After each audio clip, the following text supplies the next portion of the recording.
नमस्ते दोस्तों। आज मैं आपके साथ राहु और केतु के महापरिवर्तन के बारे में बातचीत करने जा रहा हूँ। राहु और केतु दो एक शरीर के दो हिस्से हैं।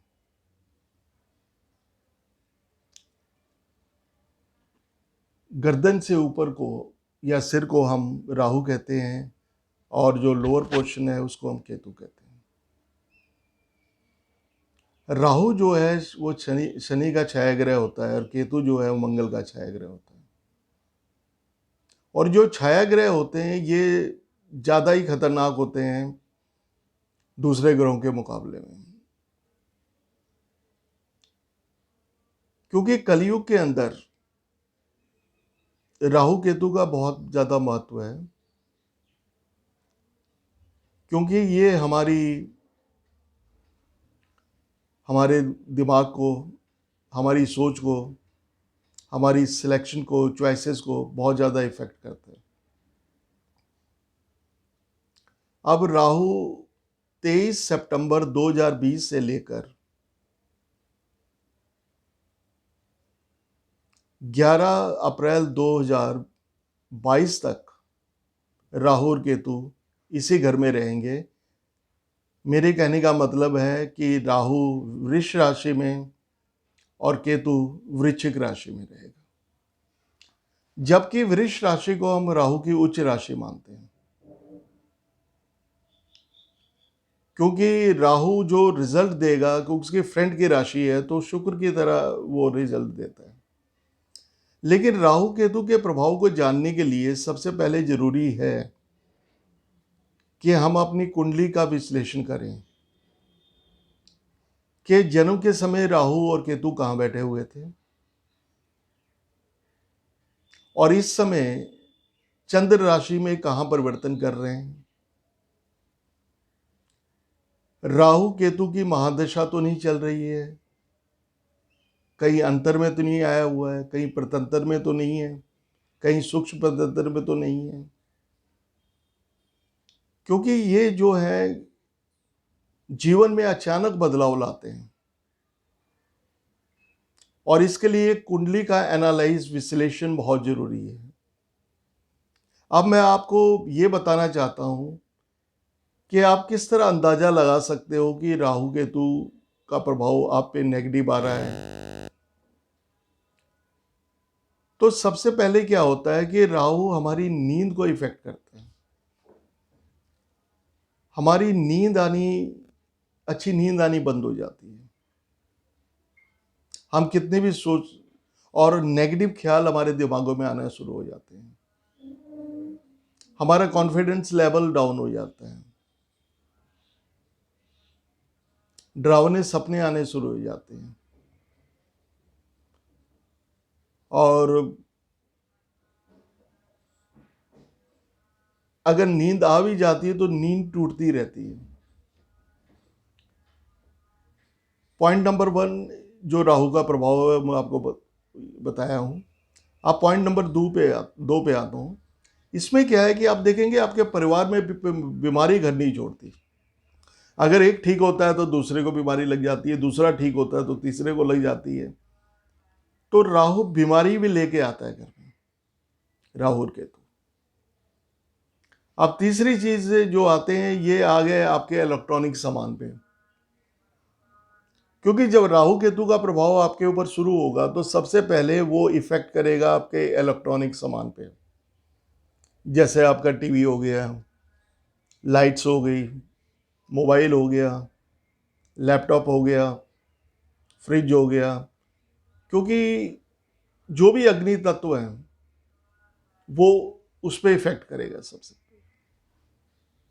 तो आपके लिए जरूरी है या तो आप उसको रिपेयर करवा लें या उसको बेच दें, क्योंकि अगर आप अपने घर में रखते हैं तो इससे राहु केतु की नेगेटिविटी बहुत ज़्यादा बढ़ जाती है। अब नंबर 3 पे आता हूं। ये परिवर्तन बहुत ज़्यादा करवाता है। इस समय के दौरान हो सकता है कि आप अपना घर बदलें, एरिया बदलें, लोकेलिटी बदलें, सिटी बदलें, कंट्री बदलें, और ये भी हो सकता है कि आपके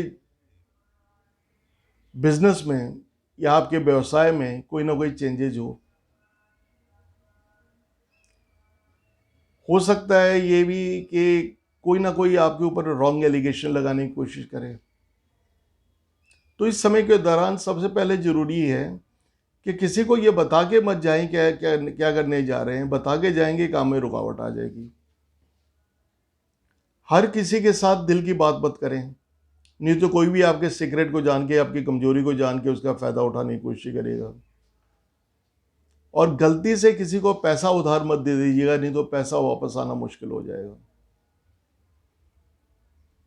और किसी के साथ वादा, एक कमिटमेंट मत कीजिएगा जो पूरी ना कर सके। आप आसानी से वादा कर लोगे, उसको पूरा करने में बहुत ज़्यादा प्रॉब्लम आएगी। तो उनको ये कह दो कि मैं कोशिश करूंगा, कोई वादा नहीं, कोई कमिटमेंट नहीं।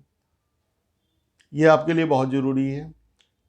हो सके तो चंदन के साबुन से नहाइए, ओम नमः शिवाय का जाप कीजिए,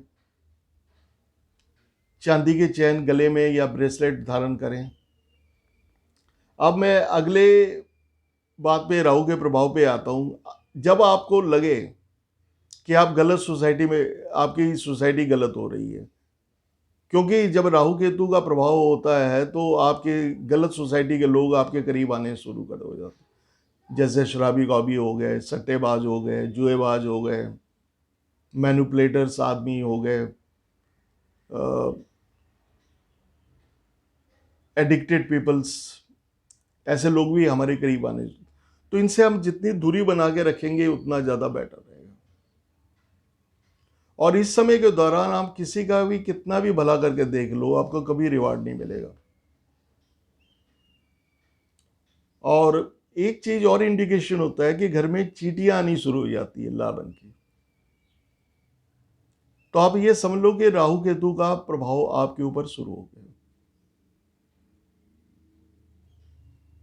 तो दोस्तों, आप मेरे चैनल सब्सक्राइब और लाइक कर लें और शेयर भी करें, ताकि मैं अगले यूट्यूब में ये बताने जा रहा हूं कि राहु केतु का हमारी 12 राशियों पे क्या प्रभाव होगा, क्योंकि हर राशि पे इसका अलग अलग प्रभाव होता है।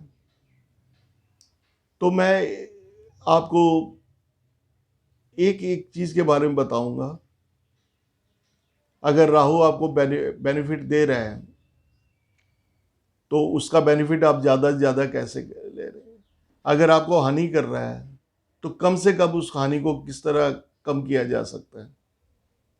तो प्लीज़ मेरे अगले दो वीडियो नहीं, एक वीडियो के अंदर 2 राशि मेष और वृष के बारे में मैं पहले बताऊंगा, और उनकी उपाय, रेमेडीज, सब कुछ बताऊंगा। तो आप उसका बेनिफिट लेने की कोशिश कीजिएगा, क्योंकि राहु जो है ये अचानक खुशी देता है, अचानक गम देता है, अचानक पैसा आ गया अचानक, और ये अध्यात्म की तरफ भी ले जाता है इंसान को। इस समय के द्वारा लोगों के दिल में तांत्रिक विद्या के प्रति बहुत ज़्यादा क्यूरियोसिटी पैदा होती है। रहस्य विज्ञान की तरफ लोग चले जाते हैं, न्यू इन्वेंशन की तरफ लोग चले जाते हैं, विदेश की यात्रा पे ले जाता है, ये विदेशों से इनकम करवा देता है। लेकिन ये डिपेंड करता है आपकी चंद्र राशि और आपके लगन के ऊपर और महादशा के ऊपर। अगर आपको कुंडली विश्लेषण करवाना चाहता है तो कुंडली से कहते हैं तो ज़्यादा एक्यूरेसी आपको मिल जाएगी। अदरवाइज मैं आपके राशि के हिसाब से सबको बताऊंगा, आप जरूर उसको पढ़ें और आप देखें कि क्या करना चाहिए, कि क्या नहीं करना चाहिए। और ये आप देखिए क्या आपके लिए अच्छा है, क्या बुरा है। Because precaution is better than cure, क्योंकि सावधानी से हम उस चीज़ को टाल सकते हैं जो होने वाली हो। तो दोस्तों, धन्यवाद। अगले वीडियो में फिर मिलता हूं मैं आपसे।